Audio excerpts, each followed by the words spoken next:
Why hello folks, it's time for another Helminth build guide. It's been a while, it's been quite a while since I've done one of these, but hey, a new Warframe has come out. Good old Caliban here, so I figured why not just strike while the iron is hot and show off like a cool build for some neat stuff you can do with Caliban.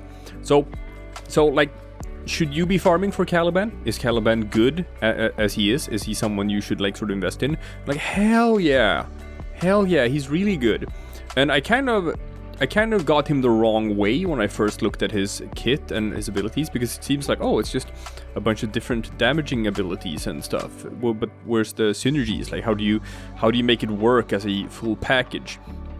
And you actually can, because all of his abilities do different things that are good for different things.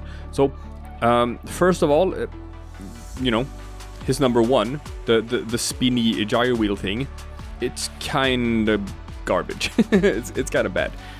I'll switch over to this one here. So his number one, where it's just you become a spinny thing like this, right?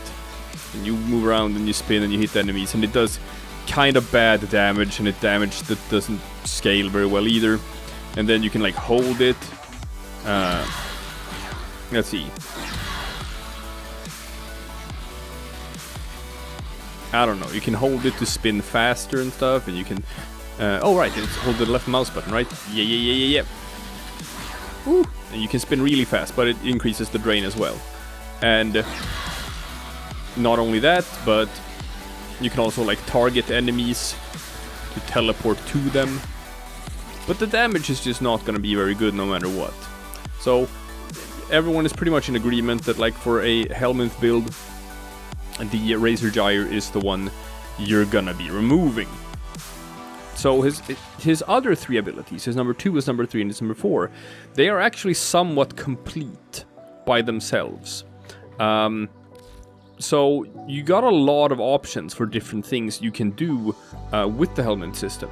There's a lot of different ways you can take Caliban. And there are a lot of different ways you could sort of improve him. You can put like Resonator in there to shut down enemy AI if you feel like you need more crowd control and stuff like that. But I'm gonna go with like a damaging ability instead. And the reason why I'm doing that is because Caliban is a support Warframe. He is very good at like crowd control and distraction and stripping enemy defenses and stuff, but he doesn't really have a good damaging ability by itself. So it's a bit like Vauban, I guess, in that regard. So these are like really tough enemies, but if you just look at like normal star chart content, I'm just gonna remove these. Take something like let's see, it's a Lancer, whatever. Yeah, let's just take a normal Grenier Lancer. Yeah. And we'll put it at like level 100. So it's like it's like sortie. No? I gotta clear. There we go. So something like a sortie level. Confirm. Enemy level 100. Yeah, something like that. And you'll see that his abilities are actually, they can handle this. They can kill these. He can summon Conculists to fight for him. Are they super strong? No. And their AI isn't like really smart either. But they can do some damage if we use. And then we have his number 4. Which completely strips enemies of their defenses. And also, since he's been patched, they've changed it from an explosion to an implosion. It is now also a grouping ability. So if I do this... Why aren't they getting grouped? Why aren't they getting hit by it? That's weird. There we go. So yeah, it pulls all the enemies together, and obviously it also killed them. Now, the reason why it kills them is because it also removes all of their armor while they're being grouped together. And I have a Panzervalpa file here. He'd put 10 viral stacks on everything. But I'm just casting my number 4 here. And for some reason, I'm not really hitting them all that well. But there we go. And once they're in this state, these guys, well, they can easily trash them. That's level 100 enemies. So, you know, That's gonna be good enough to kill everything. Or, if you want to, you have his number 2, which you can also use because it goes out in this big circle, you see here? And it lifts enemies into the air and it also damages them. So, if I just jump up, yeah, you'll see how it spreads out in a 360 in every direction. And it's one of the few abilities in the entire game that can give enemies the lifted status. We're gonna get to that. So he can kill some stuff. He can kill some stuff with just his normal ability kit. But if we really try to sort of take it up to the maximum levels, the strongest enemies we can think of, right? We'll go to level 185, and we'll go to these Cosma Gokstad officers, which are just pretty much the toughest enemies normal enemies that you can spawn in the simulacrum. Now, can still do it. You can use the number 4, group everyone together, can lift them up. Now, obviously, they aren't dying by the abilities anymore. But you're still stripping all of their defenses, and this is a permanent armor strip. So this is not something that's going to go away after the ability expires. No, their armor is just gone forever.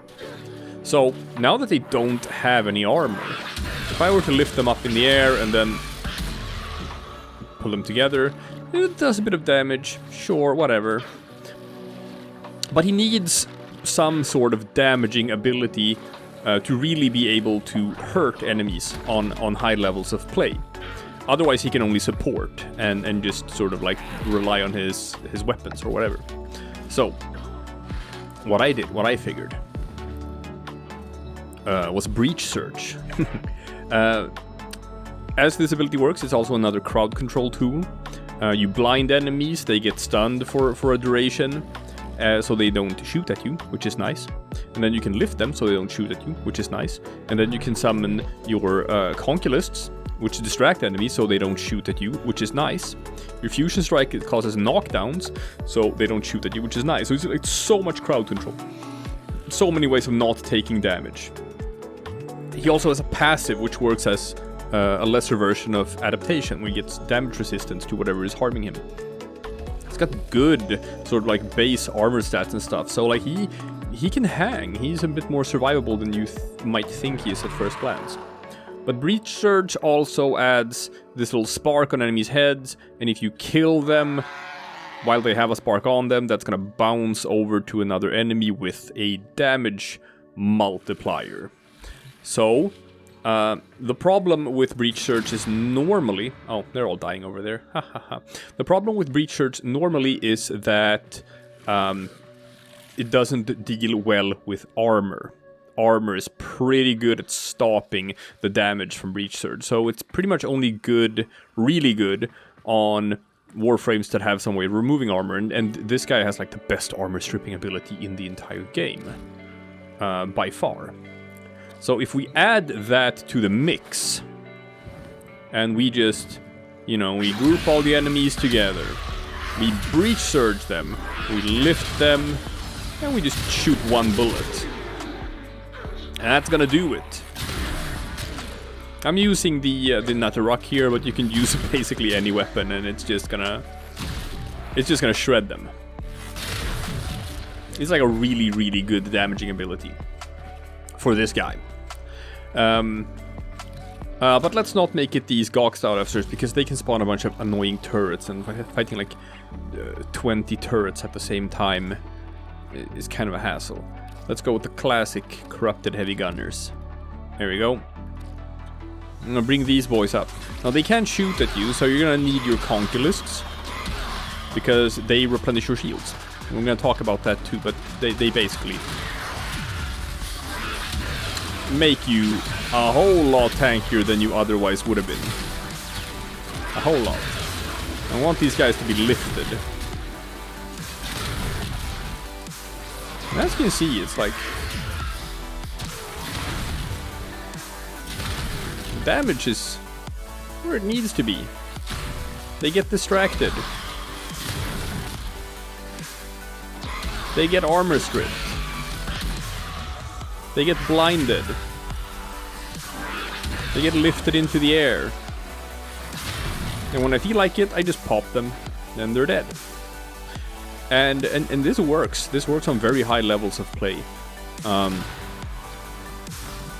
tested it up to like level 200 enemies, no problems. If you want to go like really high level stuff, like really up to level cap, then you'd have to build them a bit differently. But you know, for 99.99% of all play that exists in the game, this is gonna do just fine. Let's look at how I built him, and I'm gonna talk a bit about this because this is gonna look pretty weird to people who've watched other Caliban guide videos. Because most people, when they play Caliban, they put like really high duration, pretty low efficiency.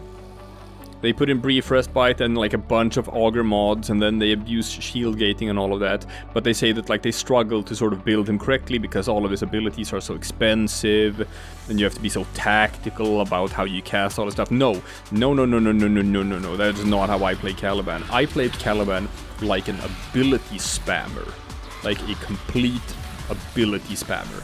I am constantly casting, and with maxed out efficiency, which you only need a rank 10 fleeting expert or rank 4 fleeting expertise and a rank 4 streamline.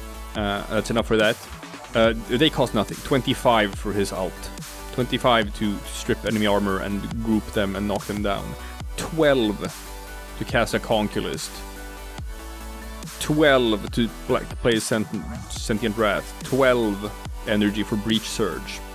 And with this high efficiency, like, I don't even need Primed Flow in this. I tried to use Primed Flow.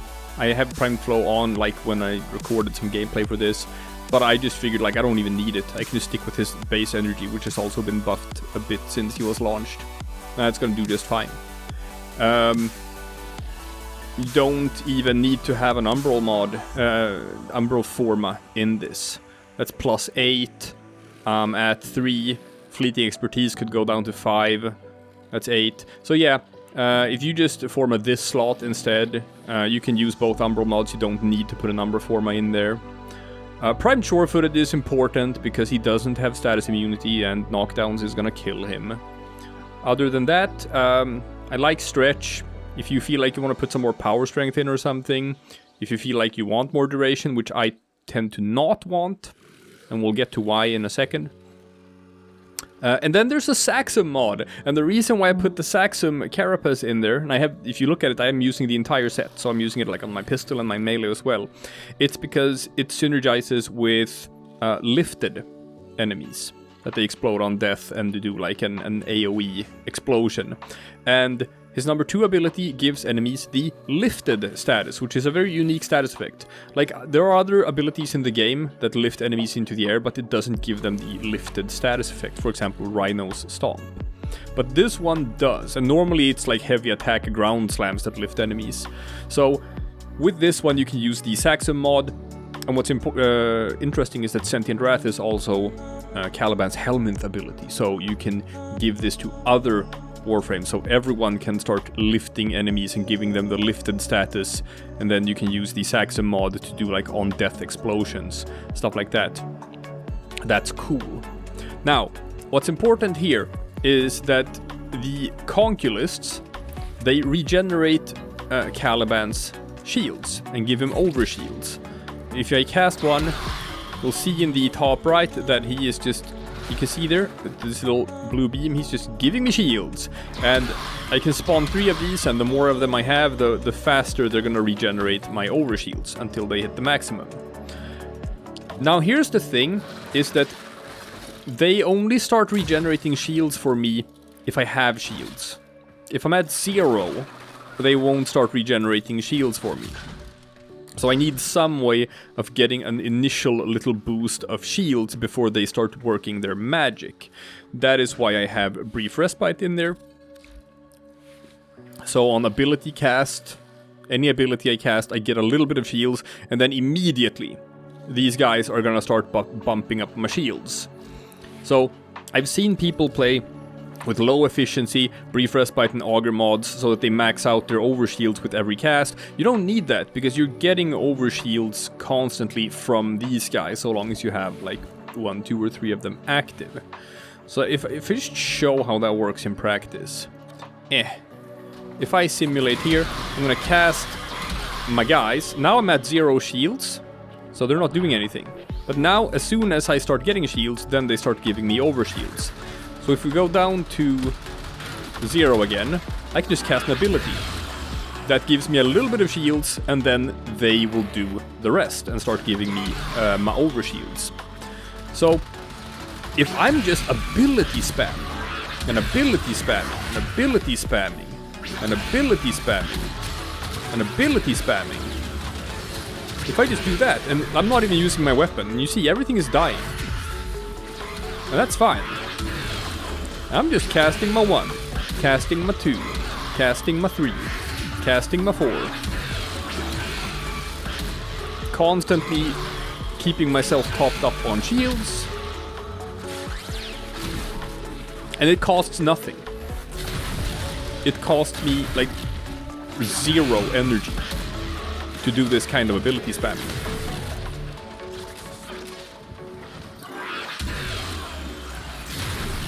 And it just basically keeps me immortal. To some extent, right? This doesn't scale forever. When the enemies are gonna get up to like really high levels of damage, then this is gonna stop working. Then you're gonna need to abuse shield gating and stuff like that. But again, we're talking endurance runs that last several hours. If you just want to play the game normally, then this is gonna work. So the cool thing about this build is that it's like one of the most active playstyles imaginable. You are spamming abilities. Spamming every single second. Casting your 1, casting your 2, casting your 3, casting your 4, casting your 3, casting your 2, casting your 4, casting your 3, casting your 1. Constantly. And it kills everything. You're gonna do like 60 or 70% of all the damage in the group, usually. And you're never in any danger, and you get to see cool, wacky explosions all over the screen. And that's fun. So, you got your armor stripping and your grouping. You got your survivability. You got your AoE damage. You got your lifted status, which synergizes with the Saxon mod. And all of it just comes together in this really cool and fun gameplay loop. Where you are just a blaze of visual effects. And it works. It works and it's really fun. So hey, I recommend this. Try him out. Try out Caliban. If nothing else, because he's like a complete Acolyte Slayer as well. His number 4, this one. Yeah, that works on Acolytes. All their armor is just permanently removed. It's just gone forever. Then you can use like a massive single target crit monster like this Nataruk to just shoot them like once. And they're dead. So yeah, it works for defense, works for exterminate, works for assassinations, it works for everything. It's really strong. And hey man, that's the build. I recommend everyone to go out and farm Caliban. You have to play the new war in order to farm Caliban, unless you want to just go to the market and buy him for platinum or something. There's some new bounties on Cetus and Fortuna after you play the new war, and that's where you farm for him. But yeah, go get him and do this stuff. It's actually really fun. Alright, that's the build. I will see you again tomorrow for something completely different.